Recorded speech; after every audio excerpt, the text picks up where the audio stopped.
Hey everyone, Ben here. We're back in iRacing for week 1 of season 4 in the GT3 challenge in the brand new McLaren introduced into iRacing for the new season, and I've put it on P4 on this grid. And let me tell you, this is one of the most competitive sessions I've ever had in the sim, and already the drivers up ahead are racing just as we're about to get underway off this rolling start. Thankfully, we were well clear of that. It looks like both drivers up ahead managed to keep going, hopefully without damage. The green lights are gone and we are underway here as we come into T1 for the first time, just looking to get my McLaren up to temperature, stay in touch with the top 3 and fight for a podium.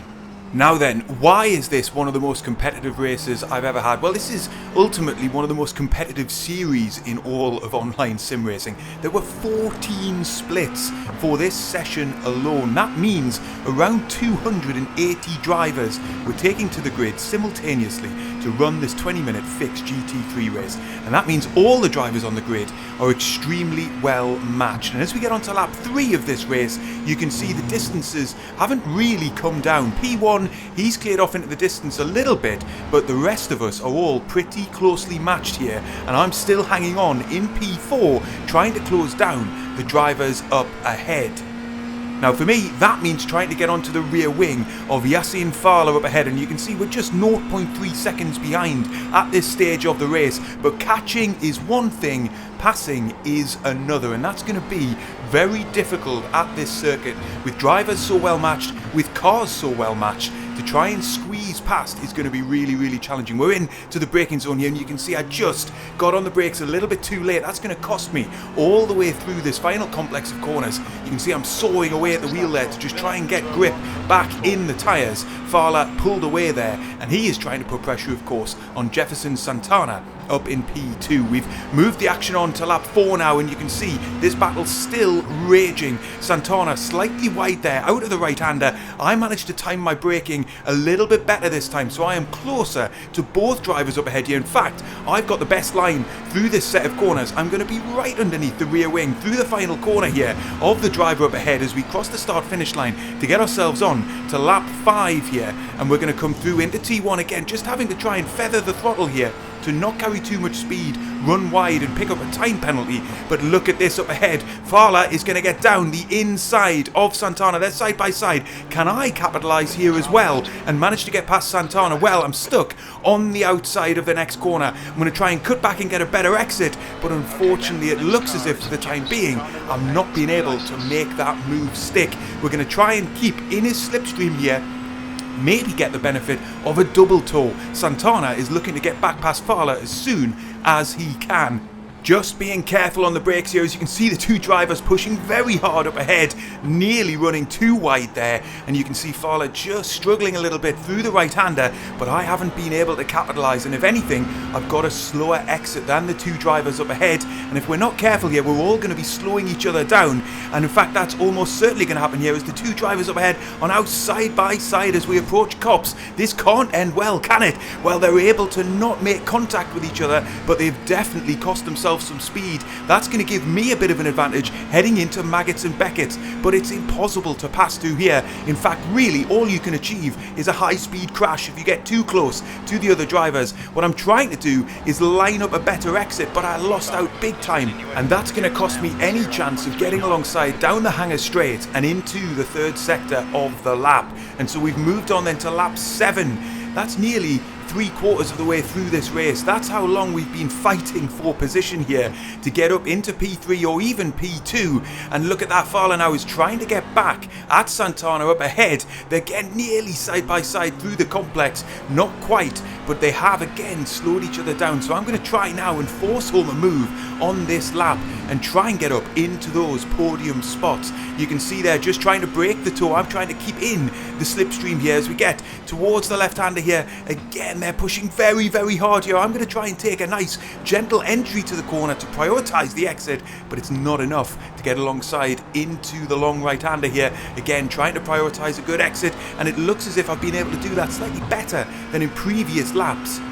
Of course, the danger in all of this fighting is that Robin Lennert's behind. is also closing in. He's now just 0.4 seconds behind, and look at how close we all are, running through Copse there, catching a little bit of the inside curb even, and now we're going to be nose to tail all the way through Maggots and Beckett's, and of course Lennart will be joining the battle. He's just less than half a second behind. Now again, we're not running full speed through these corners because I've got to be mindful of the cars around me, and look at that, a big mistake from Jefferson Santana. This is my big chance. I've got a much better exit down the back straight here. We're going to be side by side into the long right-hander. I'm going to be on the outside, so I've got to try and hold speed around the outside, give him space on the inside, hope that he doesn't squeeze me out here. He gives me room on the outside, that gives me the better exit, and finally we're up into P3. This move was very, very hard earned, and it just came down to the smallest of mistakes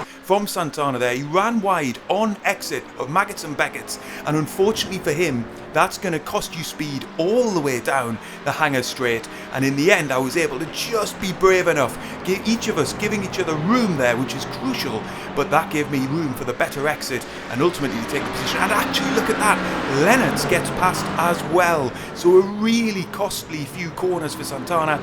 He's now down in P5, Lennart's P4, and I'm holding P3. As we get on to lap 9, there's just a lap and a half left of this race. I'm still within a second of Fowler up ahead in P2, but Lennart is cranking up the pressure behind.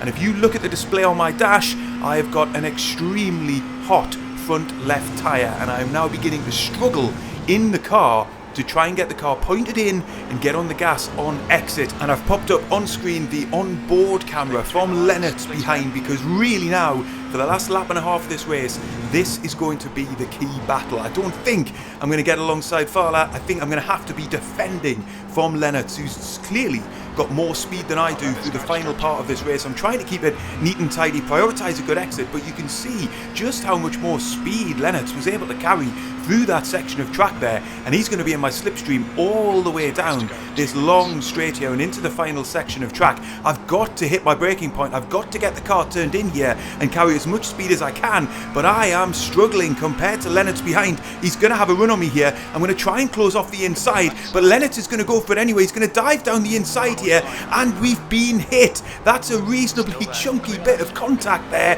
Thankfully, we both managed to keep it on track, and I was able to keep ahead. It felt to me like Lennart was going into a gap there that was always going to disappear, and yeah, you can see he just misjudged that slightly.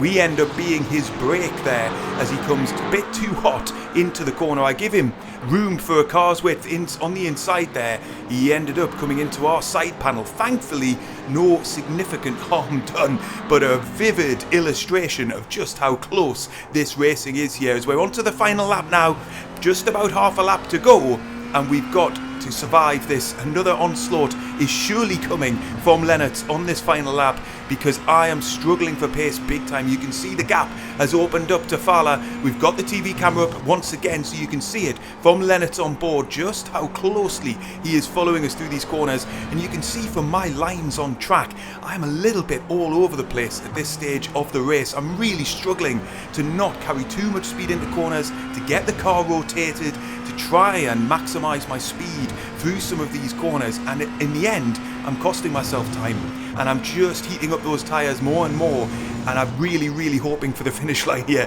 because if this race goes on for too much longer, I'm almost certainly going to lose my podium. But for now, I'm just concentrating on getting through Maggots and Beckett's here in one piece. Lennart can't get past me here, but he can get past me after the hangar straight if I don't get a good exit here through the final part of the complex of corners. It looks as if I've been able to do that. I've picked up a 1x there. I just went out of track limits, but it was probably worth doing. I didn't do it intentionally.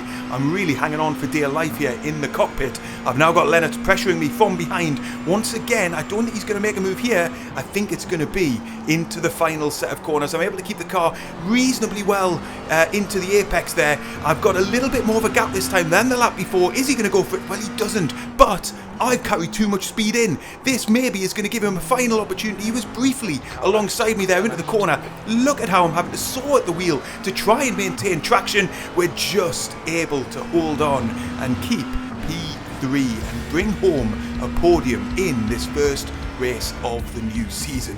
That was intense. fantastic racing there. Really, really enjoyed it. I got a massive hit to my safety rating, by the way, not helped by that collision with Lennart. But there's the full results in the top 10. We were 11 seconds off the lead in the end, but a really competitive fight for the podium spots. And if you've enjoyed this video, I think you'll really enjoy the races up on screen now, and I will see you on the next one.